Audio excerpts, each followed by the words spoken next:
Good morning, everyone. And today we are going to discuss one of the important chapters of second PUC Political Science, that is origin and growth of Indian political system. ಇವತ್ತೇನು ಮಾಡ್ತೀವಿ ಅಂದ್ರೆ ನಾವು ದ್ವಿತೀಯ P U ಸಿಯ ಒಂದು ಬಹಳ ಪ್ರಮುಖವಾದ ಅಧ್ಯಾಯವಾಗಿದ್ದು ಹೌದು ಒರಿಜಿನ್ ಅಂದರೆ ಏನ್ರಿ ಉಗಮ ಮತ್ತು ಬೆಳವಣಿಗೆ ಯಾವುದ್ರದ್ದು ಭಾರತದ ರಾಜಕೀಯ ವ್ಯವಸ್ಥೆಯದ್ದು ಅಂದರೆ ಏನ್ರಿ ಭಾರತದ ರಾಜಕೀಯ ವ್ಯವಸ್ಥೆಯ ಉಗಮ ಮತ್ತು ಬೆಳವಣಿಗೆಯ ಕುರಿತು ನಾವೇನು ಮಾಡ್ತೀವಿ ಇವತ್ತು ಚರ್ಚೆ ಮಾಡ್ತೀವಿ. Okay, so we are going to discuss every word and meaning and what is its context. ಎಲ್ಲನೂ ಏನು ಮಾಡ್ತೀವಿ ನಾವು ಶಬ್ದಶಃ ಅರ್ಥ ಮತ್ತು ಅದರ ಪರಿಪೂರ್ಣ ವಿವರಣೆ ಮೂಲಕ ಅದನ್ನು ತಿಳ್ಕೊಳ್ತಾ ಹೋಗ್ತೀವಿ. ಸೊ ನೀವು ಏನು ಮಾಡಬೇಕಂದ್ರೆ you should pay attention. Will start. The Indian freedom struggle was the greatest mass movement in the world history.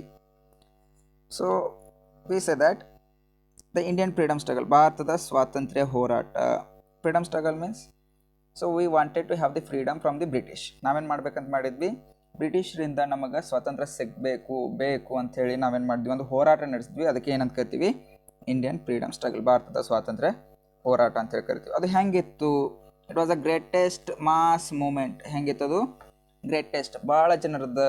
Mass ಅಂದ್ರೆ ಏನ್ರಿ? ಭಾಳ ಜನರ ಸಮೂಹ, ಒಬ್ರು ಇಬ್ರು ಮಾಡಿದಲ್ಲ ಇದು. It was not led by a single person or 1 or 2 persons, but it was led by greatest mass. Means large number of people were part of this movement. ಭಾಳ ಜನರು ಏನಾಗಿದ್ರು, ಇದರದ ಭಾಗವಾಗಿದ್ರು. ಅದು ಹೆಂಗಿತ್ತು ಮೂಮೆಂಟ್?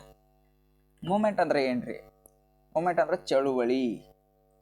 ಈ ಚಳುವಳಿಯನ್ನು ಯಾರು ನಡೆಸಿದ್ರು? ಭಾಳಷ್ಟು ಜನರು ನಡೆಸಿದ್ರು. ಚಳುವಳಿ ಅಂದ್ರೆ ಏನ್ರಿ? To bring change in the society. ಆ ಸಮಾಜದೊಳಗೆ ಒಂದು ಬದಲಾವಣೆ ತರಬೇಕಂತ ಹೇಳಿ ಭಾಳಷ್ಟು ಜನರು ಸೇರಿ ಮಾಡುವಂಥ ಒಂದು ಚಟುವಟಿಕೆ ಅಥವಾ ಕ್ರಿಯೆಗೆ ಏನಂತ ಕರಿತೀವಿ? ಚಳುವಳಿ ಅಂತ ಕರಿತೀವಿ, or movement we call.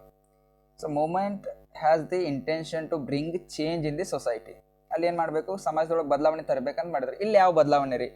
Freedom struggle ಒಂದು ಚಳುವಳಿ. ಏನು ಬದಲಾವಣೆ? Have this self rule. ಏನ್ರಿ? ತಮ್ಮದೇ ಆದ ಸ್ವರಾಜ್ಯ, ತಮ್ಮದೇ ಆದ ಆಡಳಿತ ಇರಬೇಕಂತ ಹೇಳಿ ಮಾಡಿದ್ರು. ಮೊದಲು ಯಾರು ಆಡಳಿತ ಐತ್ರಿ? ಬ್ರಿಟಿಷರ ಆಡಳಿತ. ಅದನ್ನು ತೆಗೆದು, ಬ್ರಿಟಿಷರ ಆಡಳಿತವನ್ನು ತೆಗೆದು ನಮ್ಮದೇ ಆದ ಭಾರತೀಯರ ಆಡಳಿತ ನಡೆಸೋದು. ಇದೇ ಏನ್ರಿ ಬದಲಾವಣೆ ಅಂತ ಹೇಳ್ತೀವಿ. ಎಲ್ಲಿ ಆಗತ್ತೈತಿ? ಸೊಸೈಟಿ ಒಳಗೆ. So it was the greatest mass movement in world history. ಅಂದ್ರೆ ಏನ್ರಿ? ಈ ಪ್ರಪಂಚದೊಳಗೆ, ಈ ಜಾಗತಿಕ ಇತಿಹಾಸದೊಳಗೆ ಅತಿ ದೊಡ್ಡ ಜನರನ್ನು ಹೊಂದಿದ ಚಳುವಳಿ ಯಾವುದಾದ್ರೂ ಆಗಿದ್ರೆ ಅದು ಯಾವ್ದ್ರಿ? ಭಾರತೀಯ ಸ್ವಾತಂತ್ರ್ಯ ಹೋರಾಟ ಅಂತ ಹೇಳಿ ಕರಿತೀವಿ. ಯಾಕ್ರಿ? ಹೆಂಗೆ ಹೇಳ್ತೀರಿ ಅದು ಅಂದ್ರೆ? So let us discuss that. So will write some points important for that. So why do we call it as greatest mass movement? ಯಾಕೆ ನಾವು ಅದನ್ನು ಗ್ರೇಟೆಸ್ಟ್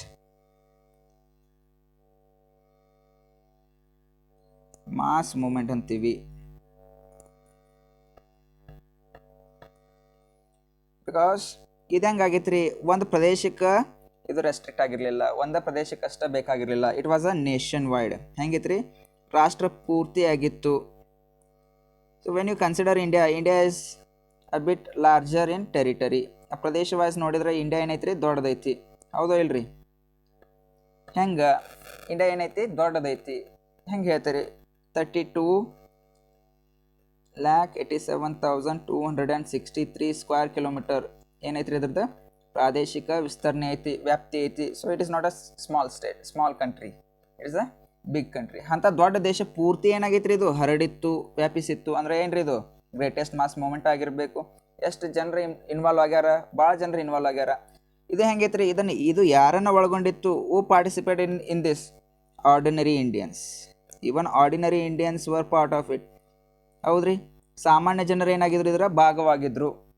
ಯಾರ್ಯಾರು ಸಾಮಾನ್ಯ ಜನರು ಅಂದ್ರೆ? ಇದ್ರೊಳಗೆ ಯಾರ್ಯಾರು ಬರ್ತಾರೆ? ಪೀಸಂಟ್ಸ್ ಇದ್ರು, ಅಂದರೆ ಏನ್ರಿ? ರೈತರಿದ್ರು. ನೆಕ್ಸ್ಟ್ ವರ್ಕರ್ಸ್, ಕಾರ್ಮಿಕರಿದ್ರು. ನೆಕ್ಸ್ಟ್ ವುಮೆನ್, ಮಹಿಳೆಯರಿದ್ರು. ಸ್ಟೂಡೆಂಟ್ಸ್ ಇದ್ರು, ವಿದ್ಯಾರ್ಥಿಗಳಿದ್ರು. ಲಾಯರ್ಸ್ ಇದ್ರು, ವಕೀಲರಿದ್ರು. ಹೀಗೆ ಹಲವಾರು ಸಮಾಜದ ಭಾಗಗಳು ಅಥವಾ ಸಮಾಜದ ಬೇರೆ ಬೇರೆ ಸೆಕ್ಷನ್ ಆಫ್ ದಿ ಸೊಸೈಟಿ ಅಂತ ಹೇಳಿ ಕರಿತೀವಿ. ಬೇರೆ ಬೇರೆ ಕೆಲಸ ಮಾಡುವಂಥ ಜನರು, ಸಮುದಾಯದವರು ಏನಾಗಿದ್ರು? ಇದರ ಭಾಗವಾಗಿದ್ರು. So we call it as the mass movement. Okay, so what are the other ways you can say it is a mass movement? ಬೇರೆ ಹೆಂಗೆ ಹೇಳ್ಬೋದು ರೀ?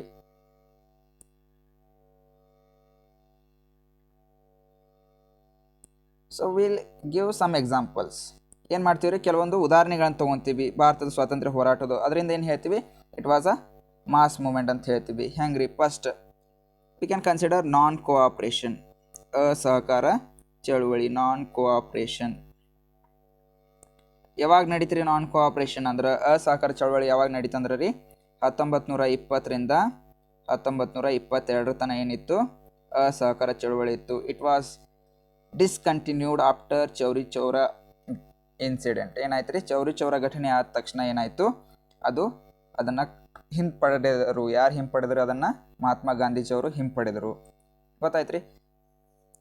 ಈ ನಾನ್ ಕೋಆಪ್ರೇಷನ್ ಐತಲ್ರಿ, it was the first nation wide mass struggle. First nation wide mass struggle, ರಾಷ್ಟ್ರಾದ್ಯಂತ ಹರಡಿದ ಪ್ರಥಮ ಸಮೂಹ ಚಳುವಳಿಯಾಗಿತ್ತು. ಇದು ಹೋರಾಟ ಆಗಿತ್ತು. ಸಮೂಹ ಅಂದ್ರೆ ಏನ್ರಿ, ಭಾಳ ಜನರು ಇನ್ವಾಲ್ವ್ ಆಗಿದ್ರೆ ಅದಕ್ಕೆ ಸಮೂಹ ಅಂತ ಹೇಳಿ ಕರಿತೀವಿ. ಆ ಸಾಮೂಹಿಕ ಹೋರಾಟದೊಳಗೆ ಪ್ರಥಮ ಸಾಮೂಹಿಕ ಹೋರಾಟ ಅಂತ ಯಾವುದಾದ್ರೂ ಇದ್ರೆ ಅದು ಯಾವುದ್ರಿ? ಭಾರತದ ಸ್ವಾತಂತ್ರ್ಯ ಚಳವಳಿ ಒಳಗೆ ನಾನ್ ಕೋಆಪ್ರೇಷನ್ ಆಗಿರ್ತೈತಿ. ಅದ್ರದ್ದು ಏನೇನಿದ್ದು ರೀ ಟ್ಯಾಕ್ಟಿಕ್ಸ್, ಅಲ್ಲಿ ಯಾವ್ಯಾವ ತಂತ್ರಗಳನ್ನ ಬಳಸಿದ್ರಿ? We used boycott of foreign goods. ಹಿಂಗಂದ್ರೆ ಏನ್ರಿ ಬಾಯ್ಕಾಟ್ ಆಫ್ ಫಾರಿನ್ ಗೂಡ್ಸ್ ಅಂದ್ರೆ ಏನ್ರಿ? ವಿದೇಶಿ ವಸ್ತುಗಳ ನಿಷೇಧ. ಅಂದರೆ ಇಲ್ಲಿ ನಾವು specially focusing on the British goods. ಎದ್ರ ಮೇಲೆ ಫೋಕಸ್ ಮಾಡತ್ತೀರಿ? ಬ್ರಿಟಿಷ್ ಗೂಡ್ಸ್ ಮೇಲೆ ಫೋಕಸ್ ಮಾಡತ್ತೀವಿ. ಆ ಬ್ರಿಟಿಷ್ ಗೂಡ್ಸ್ ಅಂದ್ರೆ ಏನ್ರಿ? ಬ್ರಿಟಿಷರ ಸರಕುಗಳು ಭಾರತಕ್ಕೆ ಬಂದಿರ್ತಾವೆ. ಯಾಕಂದ್ರೆ ಅವ್ರದ ಆಡಳಿತ ಅಂದ್ರೆ ಬಂದಿರ್ತಾವ್ರಿ, ಅದನ್ನು ನಾವು ಬಳಸಬಾರ್ದು. Boycott of foreign goods. ಅದಾದ್ಮ್ಯಾಗ ರೀ ಸ್ಕೂಲ್ಸ್, ಅವರ ಶಾಲೆಗಳನ್ನು ಸೇರುವಂಗಿಲ್ಲ. ವಾಲಂಟರಿ ಆಗ್ರಿ, ಯಾರು ಹೇಳಂಗಿಲ್ಲ, ನೀವೇ ಬಿಡೋದು. ವಾಲಂಟರಿನ ಆ ಸ್ಕೂಲಿಗೆ ಹೋಗಂಗಿಲ್ಲ, ಬ್ರಿಟಿಷರ ಸ್ಕೂಲ್ಗಳಿಗೆ ಹೋಗಂಗಿಲ್ಲ, ಶಾಲೆಗಳಿಗೆ ಹೋಗಂಗಿಲ್ಲ. ಅದಾದ್ಮ್ಯಾಗ ಅವ್ರು ಕೊಟ್ಟಂಥ ಟೈಟಲ್ ರೀ, ಅವ್ರು ನಿಮಗೆ ಬೇರೆ ಬೇರೆ ಟೈಟಲ್ ಕೊಟ್ಟಿರ್ತಾರೆ. ಈಗ take for example, they have given different titles. Okay, so they had given up their titles. ಅವ್ರಿಗೆ ಕೊಟ್ಟಂಥ ಶೀರ್ಷಿಕೆಗಳೇನಿದ್ದು, ಅವ್ರಿಗೆ ಕೊಟ್ಟಂಥ ಏನು ಹೆಸರುಗಳನ್ನು ಕೊಟ್ಟಿದ್ರಲ್ಲ, ಅವನ್ನೆಲ್ಲ ಏನು ಮಾಡಿದ್ರು? ಅವರು ತ್ಯಜಿಸಿದರು. That is what we say boycott. ಆ ಹೆಸರುಗಳನ್ನು, ಆ ಟೈಟಲ್ಗಳನ್ನು, ಅದಾದ್ಮ್ಯಾಗ ಅವರ ವಿದೇಶಿ ವಸ್ತುಗಳನ್ನು, ಅವರ ಶಾಲೆಗಳನ್ನು, ಕೋರ್ಟ್ಸ್ ವಿ ಕ್ಯಾನ್ ಸೇ, ಅವರ ನ್ಯಾಯಾಲಯಗಳನ್ನು ತ್ಯಜಿಸುವುದರ ಮುಖಾಂತರ ಅವ್ರು ಏನು ಮಾಡಿದ್ರಿ? ಅಸಹಕಾರ ಚಳವಳಿಯಲ್ಲಿ ಭಾಗವಹಿಸಿದರು. ಅಂದ್ರೆ ಇದ್ರೊಳಗೆ ಯಾರ ಮೇಲೆ ಫೋಕಸ್ ಮಾಡತ್ತಿದ್ದೀವ್ರಿ ನಾವು ಅಂದ್ರೆ, ಫಾರಿನ್ ಗೂಡ್ಸನ್ನು ಯಾರು ನಿಷೇಧ ಮಾಡ್ತಾರ್ರಿ? Common people. ಹೌದು, we paid attention on the common people. ಅವ್ರನ್ನೂ ಏನು ಮಾಡಿದ್ವಿ? ಈ ಸ್ವಾತಂತ್ರ್ಯ ಚಳವಳಿ ಒಳಗೆ ಅವರನ್ನು ಭಾಗವಹಿಸಕ್ಕೆ ಒಂದು ಅವಕಾಶ ಮಾಡಿಕೊಟ್ವಿ. ಅದಲ್ಲದೆ ಏನ್ರಿ, ಸ್ಕೂಲ್ಸ್ ಯಾರು ಬಿಡ್ತಾರೆ? Students. Even students var part of freedom struggle. Next ರೀ, ಕೋರ್ಟ್ಸ್ ಕನ್ಸಿಡರ್ ಮಾಡಿದ್ರೆ ಯಾರ್ರಿ? ಲಾಯರ್ಸ್ ಏನು ಮಾಡಿದ್ರು? ಅದನ್ನು ತ್ಯಜಿಸಿದ್ರು. ಅಂದ್ರೆ ಏನ್ರಿ, ಲಾಯರ್ಸ್ ಬಂದ್ರಿ ಈಗ ಸ್ವಾತಂತ್ರ್ಯ ಹೋರಾಟದೊಳಗೆ. ಅದಾದ್ಮ್ಯಾಗ ವಿದ್ಯಾರ್ಥಿಗಳು ಬಂದರು. ಅದಾದ್ಮ್ಯಾಗ ಆರ್ಡಿನರಿ ಸಿಟಿಜನ್ಸ್ ಬಂದರು. So it was a mass movement. Next will discuss civil disobedience movement. ಮುಂದೆ ಯಾವುದ್ರಿ? ಕಾನೂನು ಭಂಗ ಚಳುವಳಿ. So this civil disobedience moment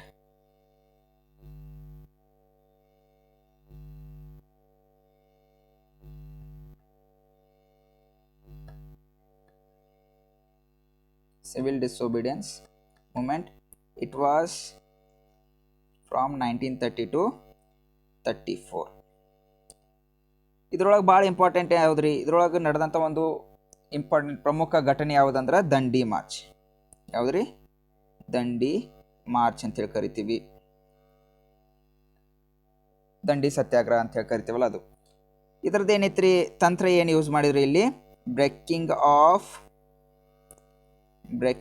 of unjust loss.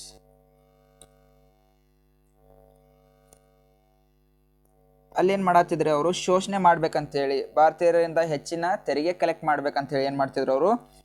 ಕಾನೂನುಗಳನ್ನು ಮಾಡಿದ್ರಿ. ಆ ಕಾನೂನುಗಳು ಹೆಂಗಿದ್ದು ರೀ? ನ್ಯಾಯಪರವಾಗಿರಲಿಲ್ಲ, ಅನ್ಯಾಯದಿಂದ ಮಾಡಿದ್ರು ಅವರೆಲ್ಲ. ಅಂದ್ರೆ ಏನ್ರಿ, ದೇಶದ ಜನರಿಂದ ಹೆಚ್ಚಿನ ತೆರಿಗೆಯನ್ನು ಕಲೆಕ್ಟ್ ಮಾಡಿ ಅವರನ್ನು ಶೋಷಣೆಗೆ ಒಳಪಡಿಸೋದು ಏನಾಗಿತ್ತು ಅವರ ಉದ್ದೇಶ ಆಗಿತ್ತು.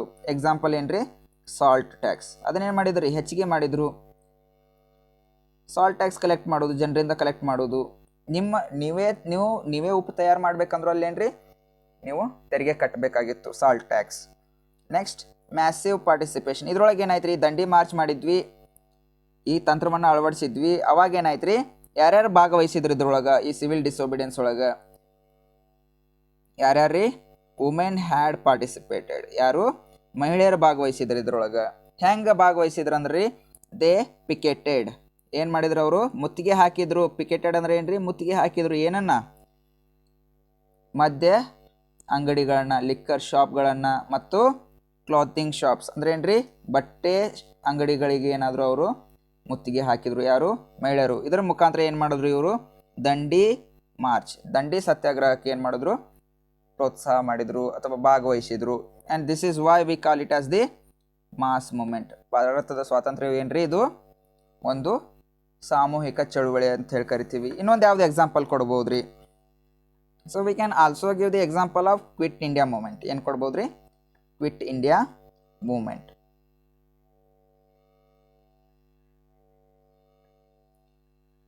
ಸೊ ಕ್ವಿಟ್ ಇಂಡಿಯಾ ಮೂಮೆಂಟ್ ಯಾವಾಗ ಸ್ಟಾರ್ಟ್ ಆಯ್ತು ರೀ, quit India movement was started. Quit India movement was started in 1942. Quit India ಚಳುವಳಿ ಯಾವಾಗ ಆಯ್ತು ರೀ, 1942 ಒಳಗಾಯಿತು.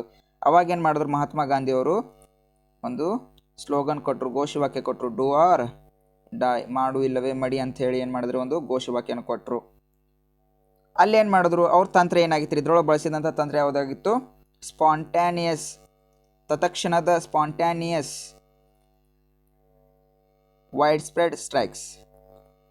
ವೈಡ್ ಸ್ಪ್ರೆಡ್ ಸ್ಟ್ರೈಕ್ಸ್ ಅಂದರೆ ಏನ್ರಿ, ತತ್ಕ್ಷಣದ ಬಹಳ ವ್ಯಾಪ್ತಿಯನ್ನು ಹೊಂದಿದ ಹಬ್ಬಿದ ಏನು ಮಾಡ್ತಿದ್ರು, ಅಲ್ಲಿ ಸ್ಟ್ರೈಕ್ಗಳನ್ನು ಮಾಡ್ತಿದ್ರು, ಹೋರಾಟಗಳನ್ನು ಮಾಡ್ತಿದ್ರು. ಅವರು ಸ್ಟ್ರೈಕ್ ಮಾಡ್ತಿದ್ರು. ಪ್ರೊಟೆಸ್ಟ್, ದೇವರ್ ಆಲ್ಸೋ ಡೂಯಿಂಗ್ ದಿ ಪ್ರೊಟೆಸ್ಟ್, ಹೋರಾಟ ಮಾಡ್ತಿದ್ರು. ಹೌದ್ರಿ, ಚಳವಳಿ ಮಾಡ್ತಿದ್ರು. ಅದಲ್ಲದೆ ಏನು ಮಾಡ್ತಿದ್ರಿ, ಇದೆಲ್ಲ ಎದಕ್ಕೆ ಮಾಡತ್ತಿದ್ರಿ ಇವರು, ಅಲ್ಲಿ ಹೋರಾಟ ಮಾಡಿ ಸ್ಟ್ರೈಕ್ ಮಾಡಿ ಎದಕ್ಕೆ ಮಾಡತ್ತಿದ್ರು ಅಂದ್ರೆ ದೇ ವಾಂಟೆಡ್ ಟು ಡಿಸ್ಟ್ರಪ್ಟ್.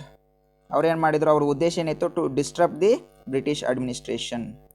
ಯಾವುದನ್ನು ಹಾಳು ಮಾಡೋದಿತ್ತು ಅವ್ರ ಉದ್ದೇಶ, ಟು ಡಿಸ್ಟ್ರಪ್ಟ್, ಹಾಳು ಮಾಡೋದೇನು ಉದ್ದೇಶ ರೀ, ಬ್ರಿಟಿಷ್ ಅಡ್ಮಿನಿಸ್ಟ್ರೇಷನ್. ಅವರು ಆಡಳಿತವನ್ನು ಸುಗಮವಾಗಿ ನಡೆಸಬಾರ್ದು, ಅವ್ರಿಗೇನಾಗಬೇಕು, ಇರಿಟೇಷನ್ ಆಗಬೇಕು, ತ್ರಾಸ ಆಗಬೇಕು ಅಡ್ಮಿನಿಸ್ಟ್ರೇಷನ್ ಮಾಡೋಕ್ಕೆ.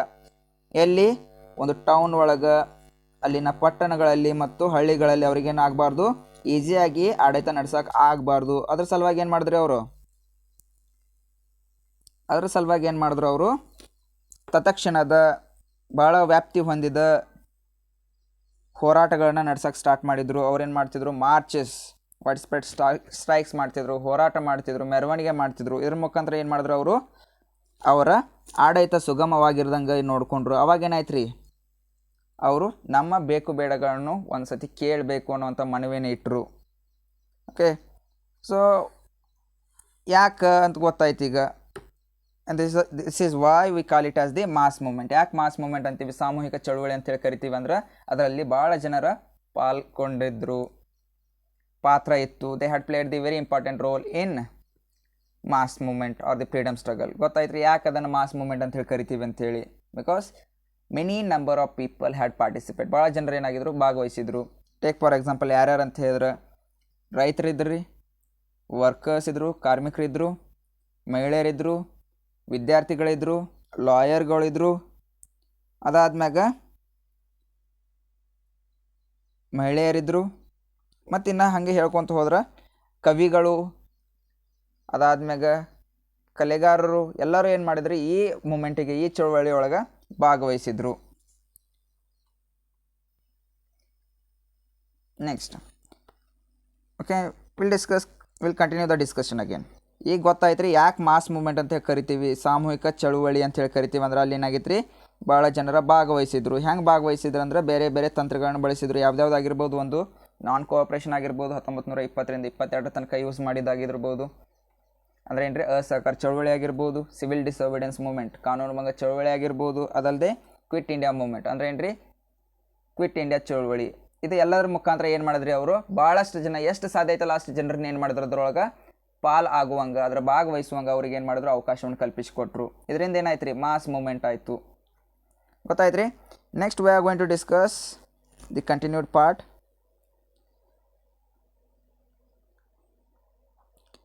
It was a non violent revolution.